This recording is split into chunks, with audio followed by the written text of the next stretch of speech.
नमस्कार दोस्तों। आज हम एडुटेरिया के बीपीएससी प्रैक्टिस सेट 4 देखेंगे, जो प्राइमरी शिक्षा के लिए बेहद इम्पोर्टेंट है। आप एक बार देखिए, तो अगर आपको ना लगे कि हाँ ऐसे क्वेश्चन बनेगा तो बताइएगा। कुछ क्वेश्चन जैसे कि मैथ भी आएगा, रीजनिंग भी आएगी, उसको हमने छोड़ दिया है। तो जैसे कि आज क्वेश्चन नंबर 32 से स्टार्ट है। चलिए शुरू करते हैं। इनमें से कौन भारतीय राज्य 3 देश के साथ सीमा साझा नहीं करता है? अब पश्चिम बंगाल भी 3 देश के साथ, सिक्किम भी और अरुणाचल प्रदेश से भी, और जो असम है खाली 2 देश से सीमा साझा करता है, एक बांग्लादेश के साथ, एक भूटान के साथ, और बाकी ये लोग 3 देश के साथ सीमा साझा करते हैं। अगला देखिए, मेघालय का पठार इनमें से किसका भाग यानी अंश है? जो मेघालय का पठार है वह दक्षिण प्रायद्वीपीय पठार का एक भाग है। अगला देखिए, सबसे प्राचीन जनजाति कौन सी है? जो जारवा जनजाति है, जो अंडमान निकोबार में पाई जाती है, यह सबसे प्राचीन जनजाति है। निम्नलिखित झीलों एवं संबंधित राज्य का कौन सा जोड़ा सम्मिलित नहीं है? अष्टमुदी केरल में, ये तो सही बात है। पुलकट झील या आंध्र प्रदेश में है। सूरजकुंड हरियाणा में, ये सही बात है। और सूरजकुंड रूपकुंड कहाँ बा? ये कहाँ है? ये भी गलत है, लेकिन पंजाब में नहीं है, ये जानते हैं। इसलिए ऑप्शन नंबर बी और सी दोनों गलत है, इसलिए ऑप्शन नंबर ई सही हो जाएगा। लेटेराइट मिट्टी निम्नलिखित में से किस और किन राज्यों में नहीं पाई जाती? जो हिमाचल प्रदेश क्षेत्र है उसमें लेटेराइट मिट्टी नहीं पाई जाती है। लगभग पूरे भारत में 1.26 लाख वर्ग किलोमीटर में यह लेटेराइट मिट्टी पाई जाती है। इनमें से कौन सी नदी परियोजना मात्र एक ही राज्य में है? एक ही राज्य में कौन सी है? जो शरावती नदी परियोजना है यह कर्नाटक राज्य में है। हीराकुंड परियोजना या उड़ीसा में है। यानी इसमें 2 ऑप्शन सही हैं, इसलिए ऑप्शन नंबर ई हो जाएगा। अगला देखिए, दिया हुआ है वर्तमान में बिहार में कुल कितने क्षेत्रीय ग्रामीण बैंक है? एक उत्तरी है, एक दक्षिणी है, इसलिए ऑप्शन नंबर डी सही हो जाएगा, 2 ही हैं। अगला देखिए, इनमें से कौन सा सागर हिंद महासागर में स्थित है? जो हिंद महासागर में कौन सा सागर स्थित है आपको यही बताना है। कौन सा सागर स्थित है? यह सागर स्थित है तिमोर का सागर, ऑप्शन नंबर बी सही है। अगला देखिए, ब्राज़ील कितने देशों के साथ सीमा साझा करता है? ब्राज़ील जानते हो आप, विश्व में इसका 5वां स्थान है क्षेत्रफल की दृष्टि से। यह 10 देशों के साथ सीमा साझा करता है। पर्ल ऑफ साइबेरिया किस झील को कहा जाता है? जो बैकाल झील है इसी को पर्ल ऑफ साइबेरिया कहा जाता है। भूमध्यसागरीय जलवायु इनमें से किस शहर में नहीं पाया जाता है? जो न्यूयॉर्क शहर है इसमें भूमध्यसागरीय जलवायु नहीं पाई जाती है। गंडक नदी निम्नलिखित में से किस जिले से होकर नहीं गुजरती है? जो सिवान जिला है, सिवान जिला जो उत्तर प्रदेश के नज़दीकी जिला है, तो यहीं से गंडक मतलब नदी नहीं गुजरती है। बाकी इन तीनों राज्यों से गुजरती, तीनों जिलों से गुजरती है। सबसे अधिक जिलों से सटा हुआ जिला कौन सा है बिहार का? इनमें से जो खगड़िया जिला है वह बिहार के 7 जिलों से सटा हुआ है। हम आपको जिलों का नाम बताते हैं, आप लोग चाहे लिख सकते हैं। खगड़िया जिला से सहरसा जिला, मधेपुरा, भागलपुर, मुंगेर, बेगूसराय, समस्तीपुर, दरभंगा, इन 7 जिलों से यह जुड़ा हुआ है। बिहार का सबसे न्यूनतम ऊंचाई वाली पहाड़ी जो गया की पहाड़ी है, यह मात्र 266 मीटर ऊंचाई पर स्थित है। और सबसे ऊंचाई सोमेश्वर की जो 874 मीटर ऊंचाई पर स्थित है, ये सबसे ऊंची है, सबसे नीची है, इसलिए ऑप्शन नंबर सी सही हो जाएगा इसका 45 का। इंडियन मेट्रोलॉजिकल डिपार्टमेंट कहाँ स्थित है? नई दिल्ली में स्थित है। अगला देखिए, 1890 में ब्रिटिश हाउस कॉमन्स के सामने भारतीय परिषद संशोधन बिल, जिसे होम रूल बिल के नाम से जाना जाता है, किसने प्रस्तुत किया था? चार्ल्स ब्रैडला ने, या ब्रिटिश हाउस ऑफ कॉमन्स के सामने पेश किया था होम रूल बिल को। यह पुस्तक किसने लिखी है? The man who divided India पुस्तक के लेखक रफ़ीक जकारिया हैं। एक इंडिया डिवाइडेड है जो डॉक्टर राजेंद्र प्रसाद ने लिखा है। महात्मा गांधी ने भारत में अपना पहला भाषण जनता के बीच कहाँ दिया था? जब बीएचयू की स्थापना हो रही थी उसी समय महात्मा गांधी ने यह अपना पहला भाषण जनता के बीच प्रस्तुत किए थे। कहाँ बीएचयू है? वाराणसी में। 1916 में इन्होंने पहला भाषण दिया था, याद रखिएगा। यह किसने कहा था? यदि भगवान अस्पृश्यता को सहन करते हैं तो मैं उन्हें कभी भगवान नहीं मानता हूँ। अब आप लोग कमेंट करके बताइएगा कि अस्पृश्यता का अंत कि संविधान के किस अनुच्छेद में यहाँ दिया गया है, इसके तहत इसका उन्मूलन हटाया गया है, या किसने कहा था? बाल गंगाधर तिलक ने यह कहा था। सांप्रदायिक पंचायत की स्थापना 1932 में हुई थी। 16 अगस्त 1932 को रैमजे मैकडोनाल्ड ने यह किया था। सांप्रदायिक पंचायत क्या था जानते हैं दोस्तों? सांप्रदायिक पंचायत यही था कि जैसे कि दलित वर्ग के लिए अलग निर्वाचन, मुस्लिम वर्ग के लिए अलग निर्वाचन, और जो सिख थे उनके लिए अलग निर्वाचन, मतलब जितने भी जाति थे, जितने संप्रदाय थे, सबके लिए अलग निर्वाचन की व्यवस्था इसमें की गई थी। सांप्रदायिक पंचायत याद रखिएगा 1932 में। मुस्लिम लीग ने मुक्ति दिवस कब मनाया था? 22 दिसंबर 1939 को, याद रखिएगा। रौलट एक्ट पारित हुआ था 1919 में। उस समय भारत का वाइसराय कौन था? लॉर्ड चेम्सफोर्ड था। इसी के समय जलियांवाला बाग हत्याकांड भी हुआ था, याद रखिएगा। सत्याग्रह इसी के समय हुआ था। अमर नायक प्रणाली किसकी रचना है? अमर नायक प्रणाली किसकी राजनीतिक खोज थी? विजयनगर की। अगला देखिए, भारत में सूफियों का आगमन किस शताब्दी में हुआ था? भारत में सूफियों का आगमन आप जानते हैं सबसे पहले कौन सूफी आया था? सबसे पहले महमूद गजनवी के आगमन के साथ ही सूफी आए थे भारत में। प्रथम संत आया था शेख इस्माइल थे, जो लाहौर में आए थे। ये 10वीं से 11वीं शताब्दी के मध्य आए थे।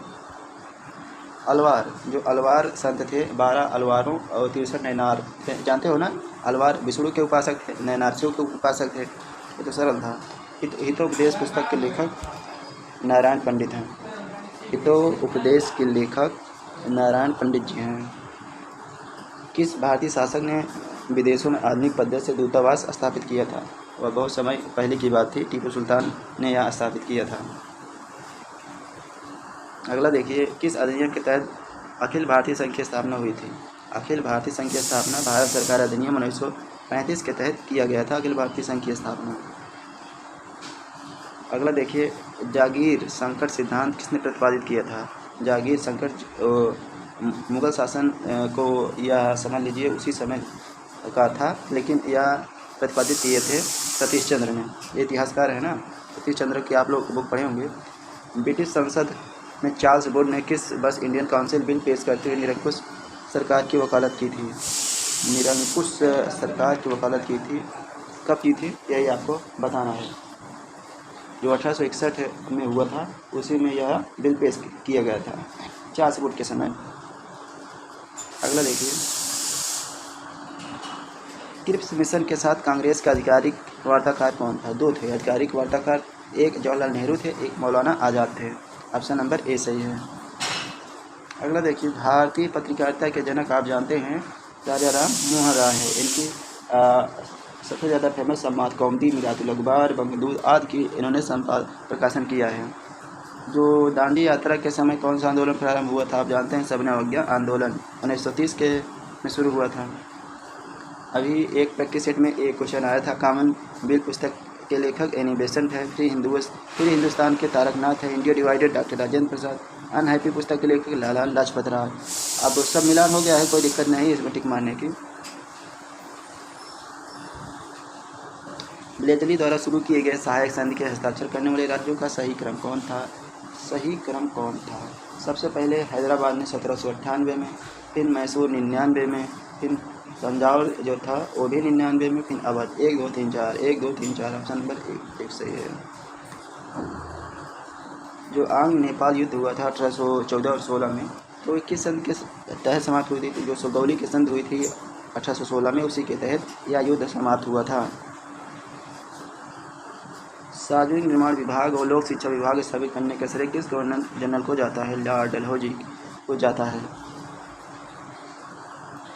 अवध का विलय किस ब्रिटिश साम्राज्य अवध का विलय ब्रिटिश साम्राज्य में कैसे किया गया था? कुशासन का आरोप लगाकर अवध का विलय किया गया था। उस समय अवध का नवाब कौन था? वाजिद अली शाह था। तंजौर का जो बिदेश्वर मंदिर है, जिसे 1987 में इसे यूनेस्को में स्थान मिला, 1987 याद रखिएगा। इसको किसने बनवाया था? राजराज प्रथम ने। राजराज प्रथम ने। Option number C. थोड़ा देखिए, ये हिंदू धर्म इस्लाम शाब्दिक अर्थ में धर्म नहीं है, बल्कि यह 2 पृथक स्पष्ट सामाजिक अवस्थाएं हैं। हिंदू और सामाजिक कभी एक राष्ट्र के रूप में रह सकते हैं या कोरा स्वप्न है। यह किसने कहा था? मोहम्मद अली जिन्ना ने कहा था। अगला देखिए, समुद्रगुप्त के प्रयाग प्रशस्ति वाले स्तंभ पर निम्नलिखित में से किसका लेख मिलता है? जहांगीर का एक लेख मिलता है, याद रखिएगा, इंपॉर्टेंट है। समुद्रगुप्त के प्रयाग प्रशस्ति वाले स्तंभ में जहांगीर है तो हो गया। कन्नौज, कन्नौज से पूर्व हर्ष की राजधानी क्या थी? थानेश्वर थी। थानेश्वर थी हर्ष की राजधानी, पहले थानेश्वर बाद में कन्नौज कर दिया गया था। नदी, प्राचीन नदियों के नाम, आधुनिक नदियों के नाम में कोई अंतर है तो आप लोग बताइए, इनमें से कौन सा सबसे ज़्यादा अलग है या कौन सा गलत है? जो प्राचीन में कुभा कहा जाता था, वर्तमान में काबुल कहा जाता है।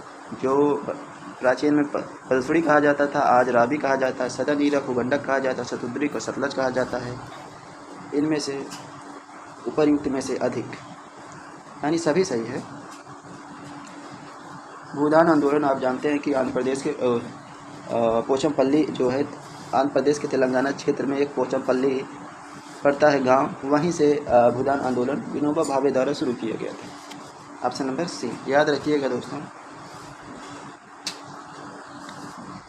कालक्रम आपको सही बताना है कि गुरु गोविंद सिंह की मृत्यु कब हुई थी? 1708 ईस्वी में मृत्यु हुई थी। उसके बाद क्या हुआ था? अहमद शाह अब्दाली का आक्रमण कब हुआ था? 1748 में हुआ था। फिर क्या हुआ था? फिर मीर कासिम का बंगाल बिहार पर पलायन 1763 में हुआ था। ये 66 में हुआ था। 1766 में ईस्ट इंडिया कंपनी को 23 सरकार पर कब्जा, यानी सबसे पहले पहला फिर चौथा, पहला चौथा किस में है? ऑप्शन नंबर डी में। पीएम किसान आप जानते हैं कि यह पूरा 100% केंद्र सरकार का होता है। ऑप्शन नंबर डी, क्योंकि हर चौथे महीना 2000 रुपये सरकार किसानों के खाते में भेज देती है। अगला देखिए, सेबी के बारे में कौन सा कथन सत्य है? इसकी स्थापना आप जानते हैं 12 अप्रैल 1988 को हुआ था, एकदम सही बात है। 30 जनवरी 1992 इसको वैधानिक दर्जा प्राप्त हुआ, ये भी सही बात है। इसका मुख्यालय मुंबई है, सही बात है। शेयर बाजार को नियंत्रित करता है, ये भी सही बात है। ये भी सही बात, ये भी सही बात, ये भी सही बात, यानी ऑप्शन नंबर डी सही है। भारत में राजकोषीय नीति कब आरंभ की गई थी? भारत में राजकोषीय नीति कब आरंभ की गई थी? 1936 में। अगला देखिए, कौन सा मद राजस्व प्राप्ति में शामिल नहीं होता? जो ऋण सरकार द्वारा जो लिया जाता है ऋण, वह राजस्व प्राप्ति में नहीं शामिल किया जाता है।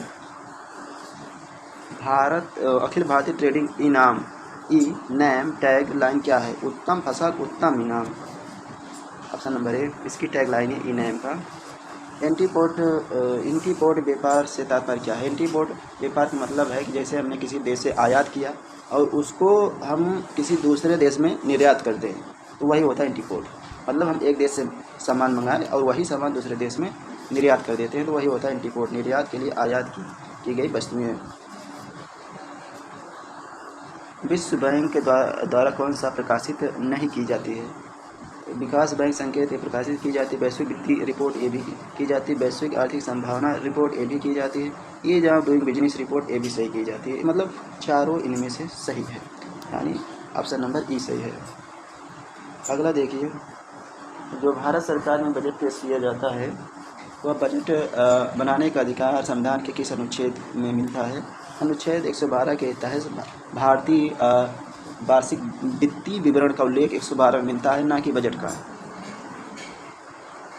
और संविधान दिवस आप जानते हैं कि 26 नवंबर को मनाया जाता है और 26 नवंबर 1949 को हमारा संविधान अंगीकृत हुआ था, बनकर तैयार हो गया था। लागू 26 जनवरी को हुआ था। और भारत के संविधान का प्रारूप तैयार करने वाली सभा के सदस्यों को कौन नामित किया गया था? जो मतलब उस समय चुनाव हुआ था 1946 में, विभिन्न प्रांतों के विधान सभाओं द्वारा चुने गए सदस्य थे वो। जो प्रारूप समिति का गठन कब हुआ था? 1947 में 46 में। आप लोग कमेंट करके बताइए। तो उसके अध्यक्ष भीमराव अम्बेडकर जी थे। कुल मिलाकर अध्यक्ष सहित 7 सदस्य थे। भारतीय संविधान में संविधान संशोधन प्रक्रिया कहाँ से लिया गया है? वह दक्षिण अफ्रीका से लिया गया है। भारतीय संविधान संशोधन की प्रक्रिया या संविधान के भाग 20 के द्वारा संविधान संशोधन किया जाता है। मौलिक अधिकारों का हनन अनुच्छेद 32 और अनुच्छेद 266 के तहत जारी होने वाले रिट को निम्नलिखित में से कौन से हैं? अगर मौलिक अधिकार का हनन हो रहा है तो अनुच्छेद 32 के तहत हम सुप्रीम कोर्ट या उच्च न्यायालय 226 के तहत हम जा सकते हैं। तो उनमें से कौन से हैं वो रिट, जो जैसे कि बंदी, प्रत्यक्षीकरण, परमादेश, प्रतिषेध और उत्प्रेषण और अधिकार परीक्षा, यही हैं। इसके तहत हम जा सकते हैं सुप्रीम कोर्ट अगर हमारा हनन हो रहा है तो। और भारतीय संविधान में संविधान सभा में महिलाओं की कुल सदस्य संख्या कितनी थी? 15 महिलाएं थी। आप जानते हैं 15 महिलाएं थी संविधान सभा में। भारतीय संविधान में एकल नागरिकता का प्रावधान कहाँ से लिया गया है? ब्रिटेन से लिया गया। कहाँ है ब्रिटेन? यहाँ। जब कोई विधायक राज्यपाल द्वारा राष्ट्रपति के विचारार्थ आरक्षित किया जाता है तो राष्ट्रपति के पास कौन सा विकल्प होता है? वह विधेयक को अपनी स्वीकृति दे सकता है, ये सही बात है। वह विधेयक को अपनी स्वीकृति सुरक्षित रख सकता है, ये भी सही बात। वह राज्यपाल को निर्देश देता है कि वह विधेयक को राज्य की विधायकों को पुनर्विचार के लिए लौटा दे अगर धन विधेयक नहीं है तो ये सही बात है। राज्यपाल स्वविवेक से निर्णय लेने की अधिकृत कर सकता है, गलत है। यानी 1, 2, 3 सही है। 1, 2, 3 ऑप्शन नंबर डी। अगला देखिए, निम्नलिखित में से किसने पहली बार भारतीय संविधान सभा के सिद्धांत को स्वीकृत किया था? पहली बार किसने किया था? क्रिप्स प्रस्ताव किया था कि अगस्त प्रस्ताव या कैबिनेट मिशन या साइमन कमीशन के द्वारा उसे स्वीकृत किया गया था। यह किया गया था अगस्त प्रस्ताव के तहत। जो अगस्त प्रस्ताव कब आया था? 1940 में आया था। भारत के संविधान सभा के सिद्धांत को इन्होंने ही स्वीकृत किया था। और किसने कहा था कि भारत का संविधान अर्धसंघात्मक है? इसमें अर्थ लिखा है लेकिन रहता है अर्धसंघात्मक। ये किसी हीवर ने कहा था। जो संविधान की प्रस्तावना में लिखित है उसका काल मतलब क्रमानुसार व्यवस्थित कीजिए। सबसे पहले न्याय लिखा है, उसके बाद स्वतंत्रता लिखा है, फिर समता लिखा है, फिर बंधुता लिखा है। यानी 4, 2, 1, 3 ऑप्शन नंबर बी सही है। अगला देखिए, बिहार में वर्तमान में भारत की संसद में बिहार के कितने प्रतिनिधियों की संख्या है? जो संसद हैं बिहार के, उनकी संख्या टोटल कितनी है? टोटल 56 है, ना कि 40 है। दोस्तों, बिहार में लोकसभा की सीट कितनी है? 40 है। और राज्यसभा की सीट कितनी है? 16 है। इसलिए 40 से 16 वो 56 हो गए ना, इसलिए ऑप्शन नंबर डी सही हो जाएगा। इसलिए 56 है, 40 और 16, गलती मत करिएगा।